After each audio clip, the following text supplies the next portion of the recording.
The scent of hickory smoke drifted lazily across the vineyard, winding through the old sycamores, mixing with that mellow pulse of jazz coming from the barn. Honestly, it was the kind of evening that makes you remember why you traded city headaches for country air. You know what I mean? 30 guests or so, a handful of locals, a couple of wine club regulars, and yes, those influencer types who can't resist filming their wine glass in slow motion. Everybody just hanging out, waiting on the next rack of ribs. That's how we do things at Heartwood Vineyards. So there I am, tongs in one hand, glass in the other, when I spot her, a woman in a navy blazer, hair like she'd shellacked it to her scalp, marching up the gravel path like she's about to prosecute somebody. Didn't say hi, didn't smile, just planted herself in front of me, clutching a folder like it was a secret government file. You're in violation of the HOA code. Barbecue gatherings, noise after 8 p.m., alcohol without notification, all prohibited. That's her opener. I blinked, lowered my tongs, took a slow sip just to buy myself a second. And who exactly are you? I asked. Karen Gilmore, president of the Cypress Landing HOA. She said it like she expected a parade. This is your first warning. There will be a fine if this continues.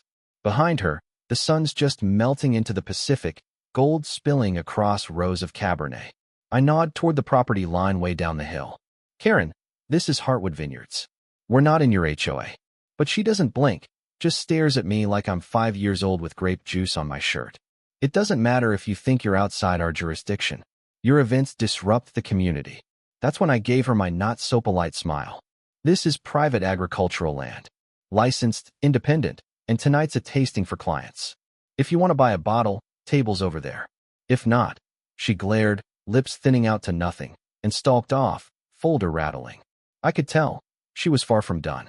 Later, once the fire pits died down and guests were wandering off, I found a laminated notice of violation taped to the front gate. $1,500 fine. Further violations may result in legal action. The letterhead was a Word template, the ink already smudging. A few guests snickered. I peeled it off, posted it to Instagram. When your neighbor forgets you're not under her regime. By morning, my phone was blowing up, thousands of likes, memes, even a graphic. Barbecue Resistance Movement EST 2025. I poured a cup of coffee, watched the sun rise, and knew Karen Gilmore was somewhere down in Cypress Landing, probably plotting. Didn't take long for the drama to escalate. 2 days later, a certified envelope arrived. Formal legalese, HOA letterhead, the whole deal. Dear Mr. Hart, it has come to our attention that you hosted a mass gathering. I was being fined again, warned that all future events would need board approval, that further escalation could include county enforcement and civil litigation. Karen's signature at the bottom, big and angry. Most people would have tossed it in the trash. I propped it up by a bottle of Merlot, snapped a picture, and posted. Apparently, my vineyard now falls under the jurisdiction of Queen Karen of the HOA kingdom. Nice try. The internet did what it does best, ran wild. By noon, people were sharing it everywhere, tagging friends, leaving comments like, grill her, Declan, and host the loudest cookout she's ever heard. Even a Napa winery offered to sponsor my next culinary rebellion. But the best bit came that afternoon. A neighbor from 3 lots over stopped by. George, sunburnt and blunt as ever. You poked the hive, he grumbled over a glass of Zin. Turns out, Karen's been bossing people around for years, cited his wife for planting lavender too close to the sidewalk. He chuckled when I handed him my property map. My land ends 40 feet before Cypress Landing starts, I told him. She's got no claim here. He just grunted. She'll want the whole bottle. That night, I combed through every deed, license, and permit. My land. Agricultural, not residential. County permitted for alcohol and events. I posted a new sign by the driveway. Private property, not subject to HOA authority. Events operate under county permit. Guests laughed, but it made a point. Next weekend, 60 guests showed up. Jazz duo played. Food truck smoked up half the hill. Everything was legal. Everything was perfect. Until the cavalry showed up. 37 minutes into the event. Yeah, I checked. 2 trucks roll up, fire marshal and sheriff. The crowd parted as the fire inspector did his walkthrough, clipboard in hand. But even he seemed to enjoy the music. I showed him our propane grill, the fire extinguishers, the spill kits. You're good here, Mr. Hart. Then, Behind him, I spotted Karen, sunglasses, sun hat, lurking behind a eucalyptus, filming like she was gathering evidence for a Netflix doc. The sheriff's deputy strolled over, asking about alcohol permits. I handed him everything, laminated, stamped, up to date. He smiled. You're well within your rights.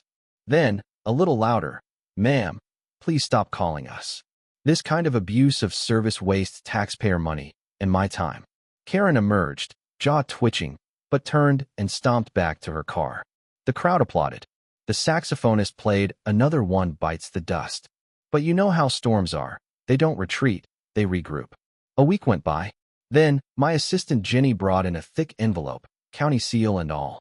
Inside, a formal notice. Over 50 signatures on a petition to revoke my event permits, complaints of environmental and noise violations. My blood ran cold. Not because I was scared, but because I saw Leonard Haskins' name, my old neighbor, a Korean War vet, scribbled right on it. The man had passed away last spring. I drove straight to his widow, Ellie, and showed her the petition. She stared, then laughed bitterly. Leonard's been gone 8 months. Whoever did this, you're disgusting. Ellie filmed a quick video in front of her husband's memorial. Someone forged my husband's name to harass our neighbor.